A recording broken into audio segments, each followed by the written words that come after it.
Bonjour! Dans cette vidéo, nous allons apprendre à calculer une probabilité pour une variable aléatoire qui suit une loi géométrique.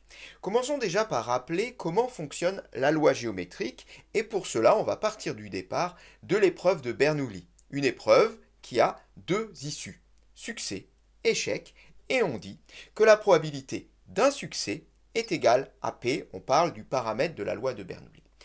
Pour la loi géométrique, eh bien, on va fonctionner au départ un peu comme la loi binomiale, c'est-à-dire qu'on va répéter cette épreuve de Bernoulli plusieurs fois. Mais dans la loi binomiale, on fixe le nombre d'épreuves. Là, on ne le fixe pas. On ne sait pas a priori combien de fois on va répéter cette épreuve de Bernoulli.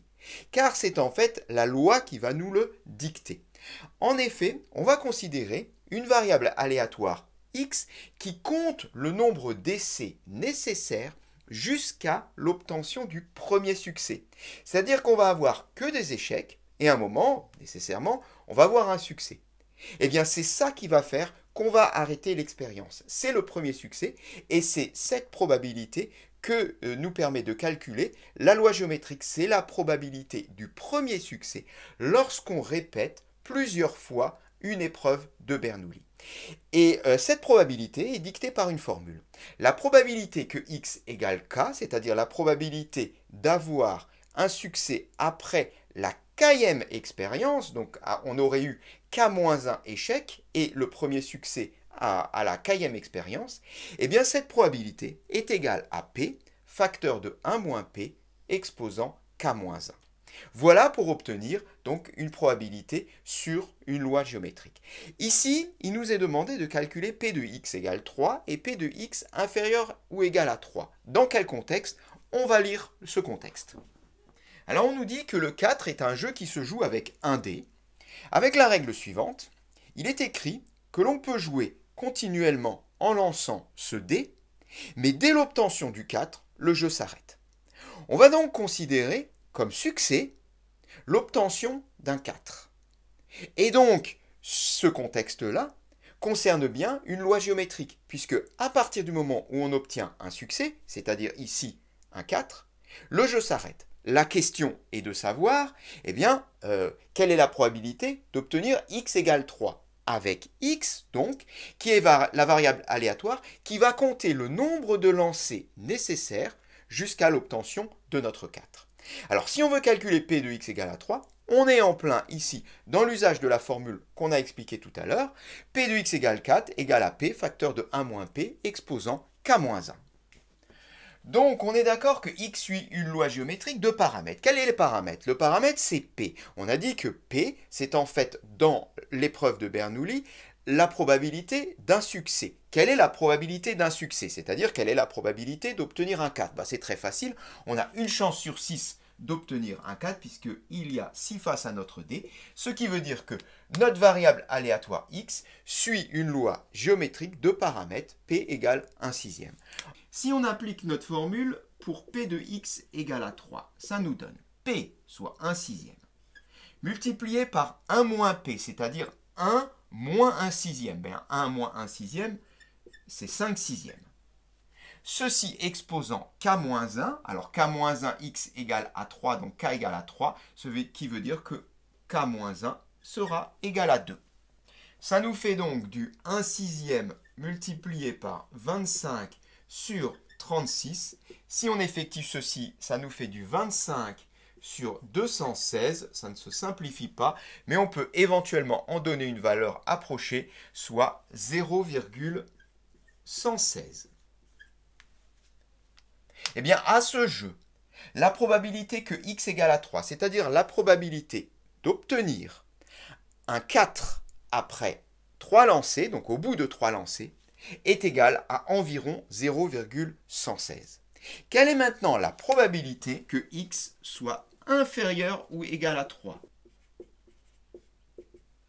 Eh bien, on commence avec P de x égale à 1, on rajoute P de x égale à 2 et on termine par P de x égale à 3. On va donc appliquer 3 fois notre formule pour 1, pour 2 et pour 3. Alors, pour P de x égale à 1, ça nous donne 1 sixième multiplié par 5 sixièmes, toujours notre 1 moins P, puissance k moins 1. Mais k vaut 1. Donc k-1 vaut 0. Ce qui veut dire qu'ici, j'aurai 5 sixièmes à la puissance 0. Or, 5 sixièmes puissance 0, ça fait 1. J'ai donc un facteur 1, on ne va pas l'écrire, on garde simplement 1 sixième.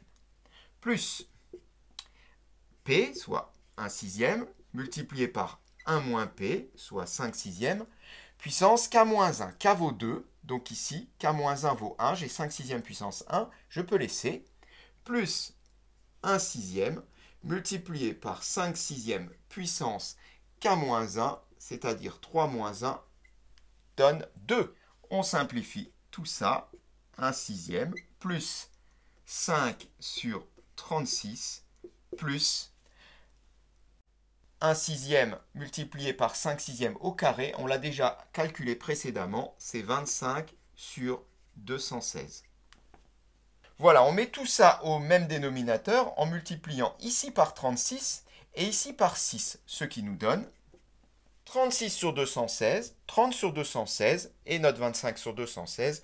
Tout cela fait 91 sur 216. On peut également en donner une valeur rapprochée, 0,421.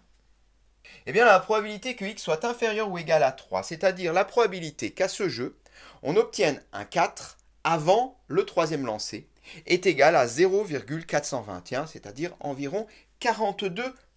On peut passer à la question suivante, on va faire un peu de place.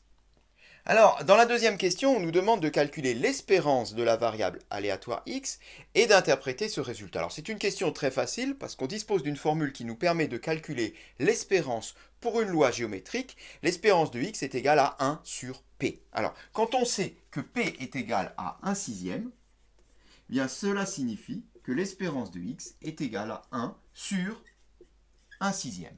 Or, 1 sur 1 sixième, c'est 6. Ce qui veut dire que l'espérance de x est égale à 6. Ce qui veut dire que dans ce jeu, en moyenne, pour un grand nombre de lancers, eh bien on peut espérer obtenir un 4 au sixième lancer.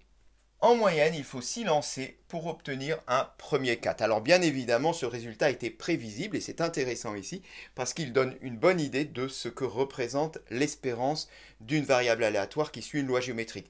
On a 6 faces, on se doute bien que sur un grand nombre de jeux, en moyenne, il faut 6 lancers pour avoir une meilleure chance d'obtenir un 4.